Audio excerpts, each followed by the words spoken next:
has been exactly 1 week since this tragic explosion claimed the lives of our heroic detectives.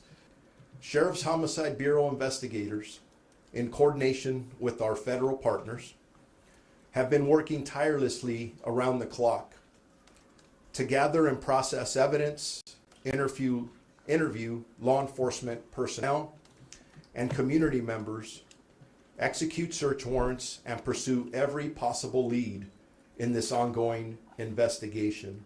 So at this time, we know that the day before Friday's explosion, Sheriff's Arson Explosive Detail detectives had responded to a request for assistance from the Santa Monica Police Department at a residential complex located in the 800 block of Bay Street in the city of Santa Monica.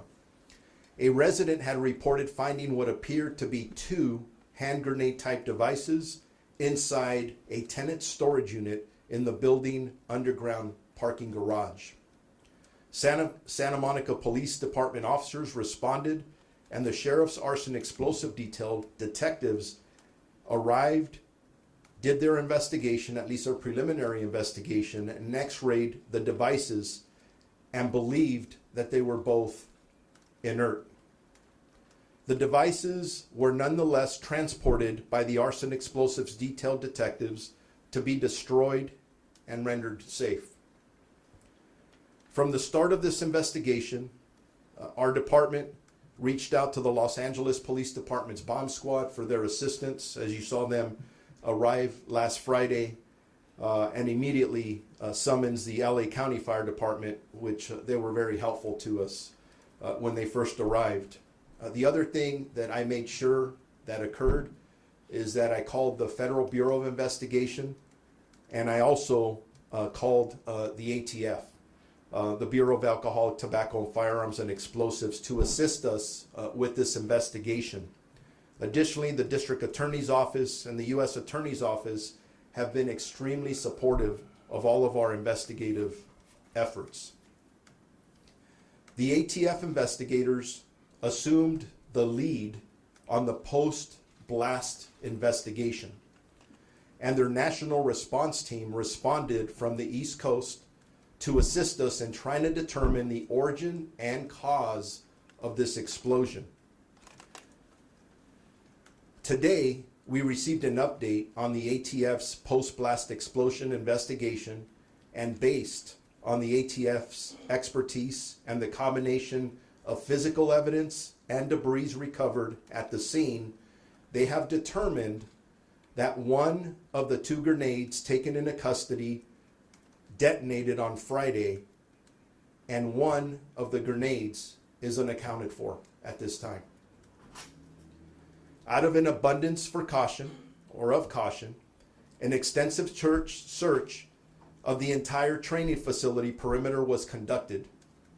This included x-raying all Special Enforcement Bureau vehicles, a grid search from the blast site and surrounding areas, and a thorough inspection of evidence, lockers, the gym, office spaces, and surrounding shrubbery.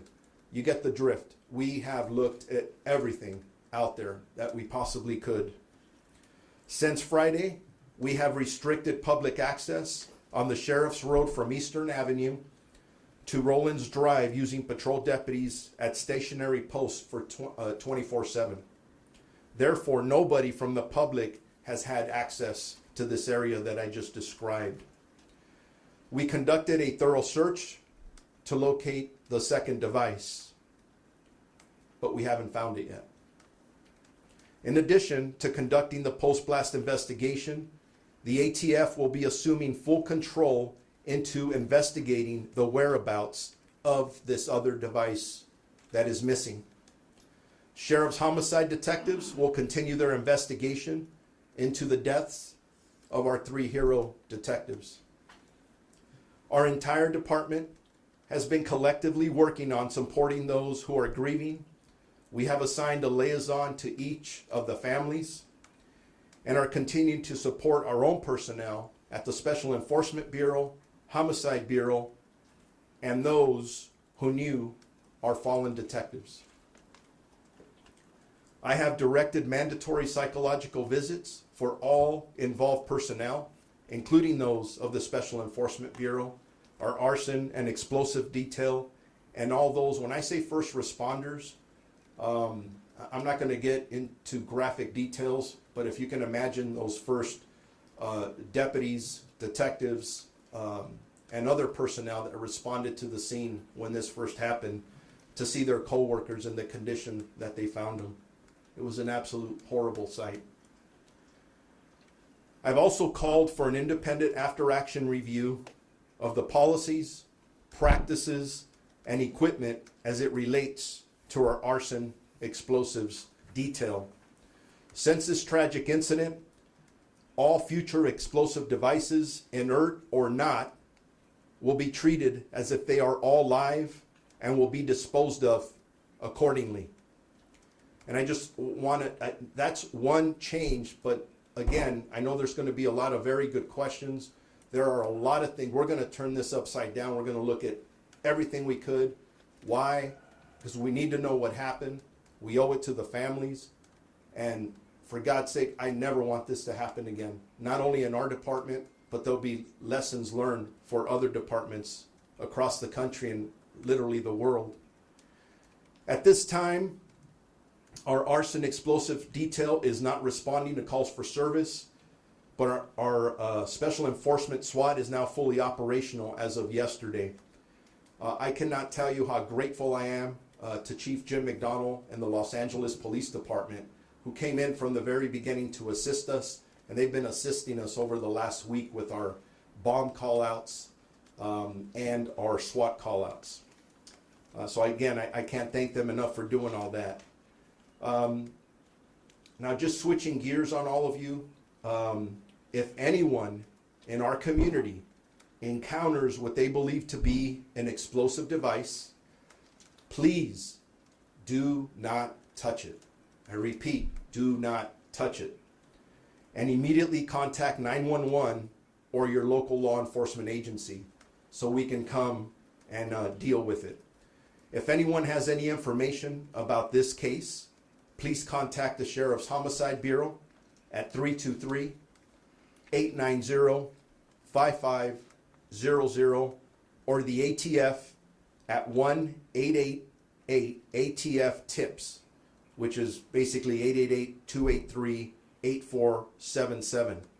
Or if you prefer to provide information anonymously, please, as always, call Crime Stoppers by dialing 800-222-TIPS, which is 8477. There's only 2 speakers a day. I am the first. I am very proud to introduce my partner, the LA Division Special Agent in charge, Kenny Cooper. And I can't thank him and his men and women who have spent the last week with us working their tails off, who responded from the East Coast to help us figure out exactly what happened. Do we know at this particular point what exactly the techs were dealing with at that time? What type of military ordinance were these things precisely? In my briefing this morning with the ATF, they gave us some indication, but it's all preliminary. And we didn't say this earlier, or maybe I missed it, is that the ATF will be conducting their thorough investigation, and we are hoping that we can, or they're telling us maybe about 45 days, because all their findings right now are preliminary, which includes the specific ordinance that we are dealing with, other than to tell you it was a grenade, a military-style grenade.